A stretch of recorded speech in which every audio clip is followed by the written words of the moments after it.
What's going on, guys? In this video, I'm going to give you the 3 things that you need to check before you buy a house, coming up right after this. Your trusted real estate source, one video at a time.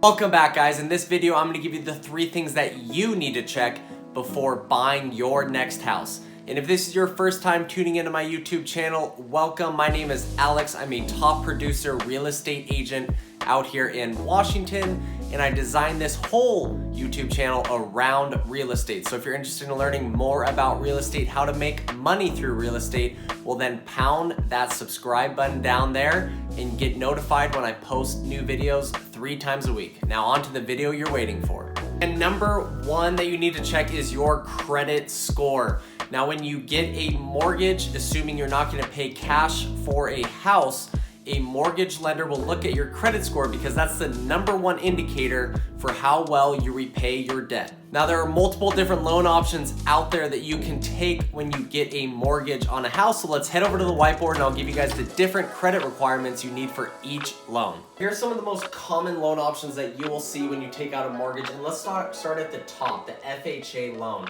Now this is a first-time home buyer loan. It's a 3.5% down payment loan. Now let's talk about the credit limits that you're gonna need. So in order to get this loan, you're gonna need a 580 plus credit score, and that's gonna be 3.5% down. Now sometimes, and I say sometimes, a mortgage lender will approve you if you have a 500 to a 579 credit score, but the gist here is you're gonna have to put down 10% of a down payment rather than with the 580 plus credit score, it would be 3.5%. Next loan that we have on here is a VA loan. This is a veteran loan, someone that's been in the military. Now with this loan, you're gonna need a minimum of a 620 credit score. However, some lenders might be able to approve you with a 580 credit score. If you're watching this video and you're like, shoot, Alex, I don't even have a 580 credit score. I don't even have a 500 credit score.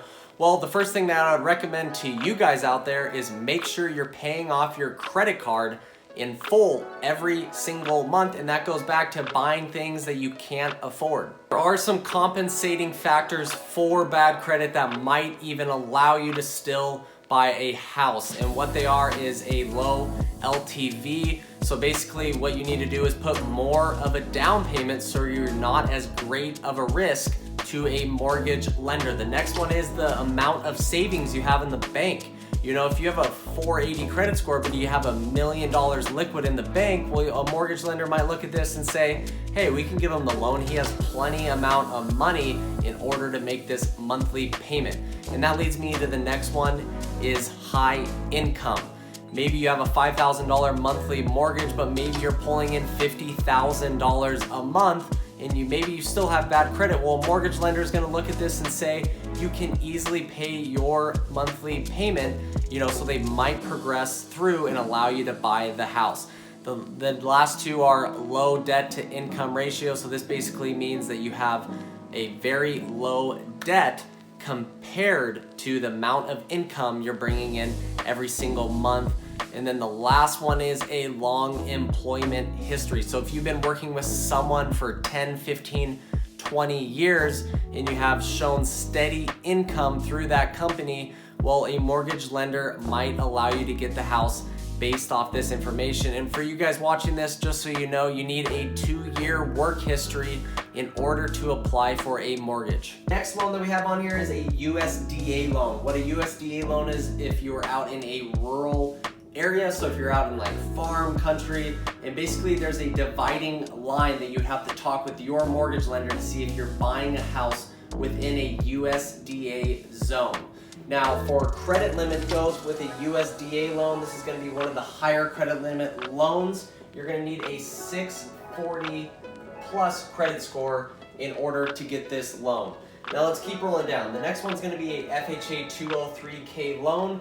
This would be a fixer-upper loan. So if you're gonna buy a fixer-upper property, fix it up, and then sell it, this might be the loan for you. And with this loan, you're gonna need a 620 plus credit score. And then the next loan is the most standard loan, which we see a ton of these loans. It's a conventional financing, and you're gonna need a minimum of a 620 plus credit score for this loan. Number 2 is the amount of savings that you have saved up. So let's head over to the whiteboard so I can explain this further. Like I already stated, you wanna make sure your savings is in check, but what you wanna strive for, being a home buyer out there, is you wanna hit that 20% down payment. And you hear it all the time. People talking about put 20% down, put 20% down. But I'm gonna explain to you why this is important, that you try to strive to put 20% down. Now, what 20% down means is you have 20% equity in the house. To a lender, this is a 80-20 loan to value is what this means. 80-20 is what you want to strive for.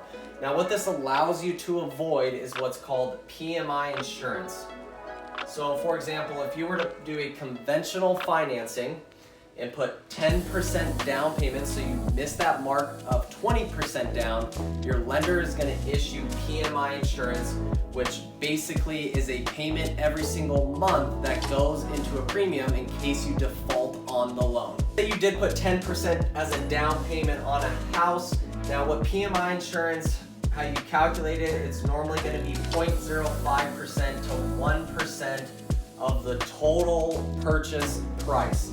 So this can get very, very expensive, and now you're going to understand why people strive to put this 20% down payment. So for example, say the house that you buy is $500,000, your lender issues 1% as a PMI, which is on a yearly basis. Well, this would be $5,000, or if you do it on a monthly basis, this would be about $420 a month. That's gonna be additional on top of your mortgage payment. If you guys are watching this video and you don't quite have 20% down for whatever purchase price of a home that you wanna buy, don't worry about it, because there are plenty of loan options out there that are either 0% down, 3.5% down, 5% down, 10% down. You know, so it might be worth it just to buy the house and become a homeowner, but that's what you need to realize, is that PMI, you got it, it's very, very expensive. Number 3 is how long are you gonna be able to live in that house? Because this could save you thousands and thousands of dollars on taxes when you end up selling that property. So let's head over to the whiteboard so I can explain this further in depth. This last one goes into my favorite tax incentive to buy real estate that the government gives you. And what it is that if you live in your primary residence for 2 out of the last 5 years, you can deduct from capital gains tax, is what we're talking about, $250,000 of capital gains if you're single, and that number multiplies by 2 if you are married, up to $500,000.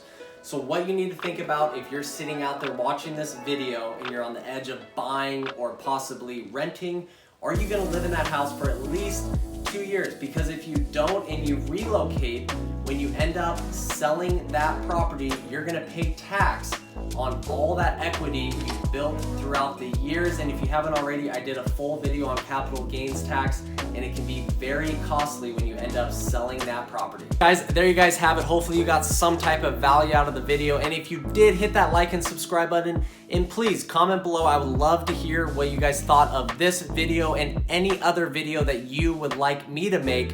I can do at a future date. Before you cancel out of this video, look in the description. I'm gonna put a bunch of links about different mortgages and credit limits and great information that might help you guys out if you're still confused. All right, guys, stay tuned for the 1 video coming on Friday and the 3 videos coming next week. We'll see you guys then. Take care. Peace.